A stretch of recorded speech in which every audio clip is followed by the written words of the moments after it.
और हमारे बीच में एक ऐसे पैनलिस्ट भी हैं, एक्सपर्ट भी हैं, जो दो व्यवस्थाओं से रिलेट करते हैं, एक तरफ हमारा प्रशासन और दूसरी तरफ industry. So we have Dr. Anurag Sharma sir, and who is a member of Parliament Lok Sabha in our government. And he is also joint managing director of Vaidyanath Ayurved. और बस मैं देखता हूँ कि हमारे बच्चों में एक बड़ी क्वेरी होती है कि हमें इंडस्ट्री में जाना है, तो हमें कैसे, हमारी स्किल कैसी होनी चाहिए, हमारी क्वालिफिकेशंस कैसी होनी चाहिए, हमें क्या लर्न करना है। क्योंकि सब लोग देखते हैं कि हर फील्ड में, अब जैसे हो गया कि एमडी करने के बाद हमें हर फील्ड में जाने का मौका मिलता है, रिसर्च में जाना है, एजुकेशन में जाना है, प्रैक्टिस करनी है, या क्लिनिकल हॉस्पिटल ज्वाइन करना है, या सबसे इम्पोर्टेंट आज की डेट में जो एक लुक्रेटिव जो चीज़ें हैं वो है इंडस्ट्री। और आप इस इंडस्ट्री में एक बड़ी पोस्ट पर हैं, और सबसे इम्पोर्टेंट बात है कि आप आज पॉलिसी मेकर भी हैं। तो हम ये जानना चाहेंगे सर आपसे कि हमारे बच्चे किस तरह से तैयार हों कि वो किस तरह से इंडस्ट्री में एंटर कर सकें विद रिस्पेक्टेड जॉब, और उनके लेकनास क्या है, उन्हें किस तरह से तैयारी करनी चाहिए। So over to doctor Anurag Sharma sir, please sir. नमस्कार। नमस्कार sir. Thank you everyone for allowing me to come here and address the students of Ayurveda Connect. Very grateful to the People's Foundation, Care India, FutureX India for organizing such a seminar. I think it's a wonderful opportunity for all of us to interact, meet, and do this together. Dr. Kishore Patwardhanji, it was a wonderful, sir, wonderful experience listening to you today. You've come from a university which I highly regard, and I've done past work with the BHU, and it's always been a wonderful experience coming to BHU, meeting people there.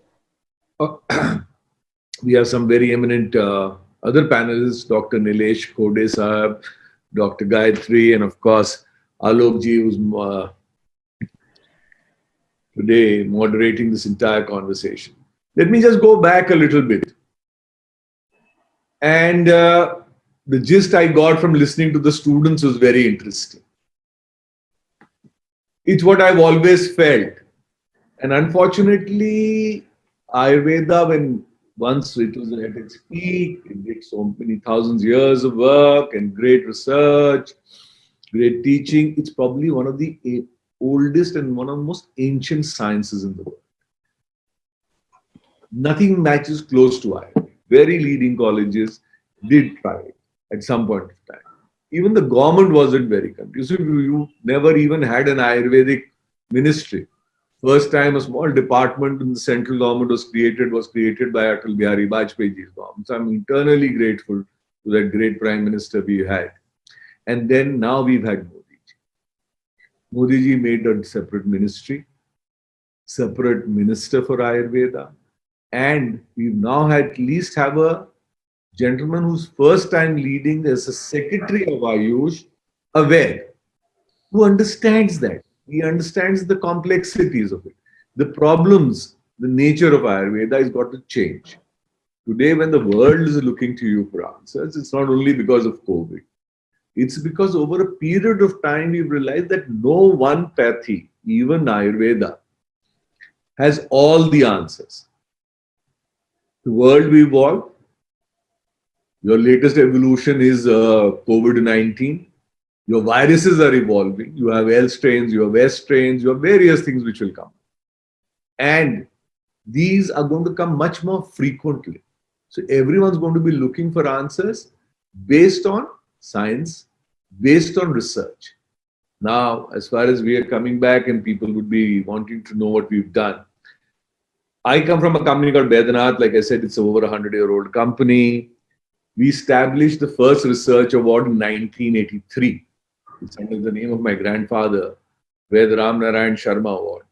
And it is given for the biggest research or the best research done in Ayurveda. It's normally given by the Prime Minister of India or the President of India. And we've constantly done it. I work with over 40 Ayurvedic colleges where we're trying to help students and acknowledge them. Financial help, maybe helping with books, medicines, whatever their requirements are. Currently, we've also done work, like I said, with Banaras Hindu University. One of my first patents came out with Professor G.P. Dupe on cardiology, and I'm eternally grateful to Professor Saab for great work which he did there. With him, I worked with Shastra Biotechnology School in the south on sleep apnea. Then we did work with Allahabad University on nanotechnology. I worked with Gujarat Ayurveda University. Now we are currently working with AAAI, with Dr. Tanuja Nesri, and I'm trying to get the largest human trial ever done for a herbal medicine with AAAI and Delhi Police for immunity boosting. We've got the industry together. I am also fortunately been serving on the FICCI board as the chairman for the Ayush committee. I also am in the parliament on the health committee. So my interaction is a lot more varied now. So we've got the entire Ayush industry to agree to doing these trials with the entire Delhi police. So there'll be 80,000 potential patients or people we are going to be in various categories doing these trials on. It is a big move afoot. I will be more than happy if at the end of this entire deliberation which you're having today, you are able to come out with a paper and guideline which I could take to the Ayush ministry and explain to them what can be done here. Our students are today sitting at a cusp of time where it can be very exciting for them, and especially if those who want to get into industry, whether they want to make their own Ayurveda products, whether they want to get into and work with Ayurveda companies or research institutes. So there are a couple of sectors which I think are very exciting. One is, of course, raw material. There is a dearth of good raw material in this country. We need to work with Ayurvedic colleges and also with agricultural colleges. I've started that one process. This is the first time we're doing some experiment like this. Jhansi has just been awarded in a agricultural university. So we got after some of those agricultural scientists and said, look, we need a much better raw materials. How can we improve the quality of raw material? So we not only talked about trying to increase the bioactive in the plant-based material, but also trying to increase the micronutrients. How do you increase it? So that's a very exciting field. I think great research is going to come out of people who do work here. Because once the raw material quality is fixed, everything else follows as far as making a product is concerned. The other thing is, of course, rural-based industries, where value addition can be done at rural level. Because unnecessarily you're lots of time transporting seed or the pulp, where your extraction process gives you just 1/5 or 1/10 of it. So your cost goes up. So a lot of rural industries can be promoted in Ayurveda, where the value addition is done at the farm level. So teaching farmers, upgrading their skills, that's another very challenging and a very exciting field where children could look at, young students and young people can come in. The other thing is, of course, treatment centers. Treatment centers are not only massage or Panchkarma centers, but they should be completely holistic centers, where you not only offer them treatments in the sense that you offer them a therapeutic treatment in terms of a Panchkarma, but you also offer them medicines, a change in lifestyles, teaching them sattvic living, or any such thing which you think is appropriate to benefit the patient. That's another very exciting thing. What's going to happen across is, now that yoga is internationally recognized, building the yoga regime into Ayurveda.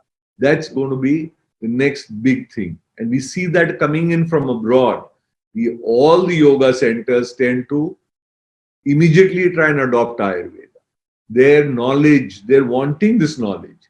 They're learning it. And this is coming from a very Western mind. Look, I know yoga. This is helping me in fighting or combating a certain disease or a lifestyle issue I have. But I also need other help. That's another very exciting center where you can be in. And now, of course, Ayush wellness centers are being embedded in hospitals. For the first time, 22 new aims are coming up. All these aims are going to be having.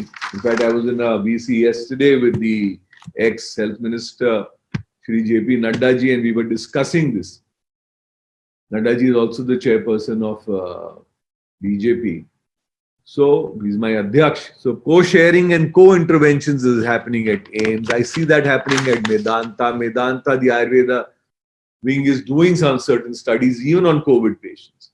So you have another opportunity, but you just need to make sure your skills are upgraded enough to be able to go there and hold your own.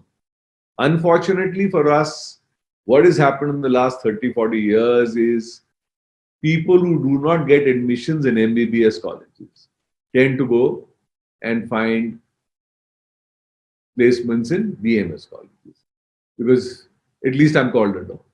It should have been the other way around. Today, you are the experts, you are the people who know more answers. It should be BMS should have been the first choice of people wanting to come. Only if we had upgraded our entire science behind the Ayurveda. Worldwide, if you look at herbal products, one of the largest segments of herbal products across the world is cosmetics. And people are very, very clear. They don't want to use any such product on their skin. Where people now recognize that your largest single organ of your body is the skin. And they want to protect their skin by not using harsh chemicals or even carcinogenic chemicals. They want to turn to Ayurveda for answers. They want you to be able to deliver the answers. But unfortunately, in India, we barely have any companies in that space. The other exciting field is, like been said for thousands of years, you are what you eat. So Ayurveda Ahar is a new bill which we're bringing in. We're talking to the food ministry. That's another exciting opportunity. Teaching people how to eat right. What are the herbs they could cook with? Packaging those herbs right. Providing those as food supplements. Today, internationally, I mean, you all of must have heard of Starbucks, one of the biggest chains of coffee, and they've been selling turmeric latte for the last 4 or 5 years. I think 1 week ago, since Prime Minister Saab tweeted and said, use haldi, तो अपने अमूल साहब, अमूल जी का दूध आ गया है called हल्दी दूध. तो ये चीजें हैं, बहुत चीजें हैं आपके पास करने के लिए. There is a huge market that you could come into. There are knowledge centers you can create. Knowledge centers, you are based on one of the oldest sciences among the world. You should be able to create knowledge centers where people can come learn. There are people out there who don't want a degree but want to still learn Ayurveda. They could be potential partners in spreading the word, in spreading and helping India be a disease-free society. Health for all is a government initiative. But we must be able to promote it and place Ayurveda in the right context there. Modern research. Now, I actually went and made it because we found there was a huge lack of knowledge among Ayurvedic students. So we created a college, built it inside Bundelkhand University, and I gifted it to Bundelkhand University. And every year I gift them 10, 12 lakhs to distribute among the students. Whoever is willing to do research on Ayush. So it pays for the child's little time, it helps him financially. Plus for us, it's most rewarding in the sense that at least you're trying to get some good, impactful papers published. And universities and colleges need to work with industry. There are very few colleges which actually write to us at the end of the day and say, we want to come and do an industry visit. The only one I see every year which comes to me is Gujarat Ayurveda University. They get us 30 or 40 students. We host them for a day or two. And it's a wonderful experience having these youngsters come. They have so many questions to ask. They upgrade our knowledge. We upgrade theirs. So it's a great experience. But very few colleges are willing to do something like this. And to the youngsters, please do not get disheartened. You have a very exciting opportunity coming up in the next 10, 15 years where we together can take India places and where we together can make the world recognize the strength of Ayurveda and the Indian sciences and Indian culture. So please continue to do your good work, and please let me know whichever help I can do. And I will happily share my email IDs. You can write to me. It's called Vaidya, VAIDYA, @Baidyanath.co.in. You will be getting in touch with my Vaidya wing. They will try and help you. And at the end of this session, if you decide to send me a paper, I will make sure it goes into the right hands. Thank you so very much for your time, and I wish you all the very best.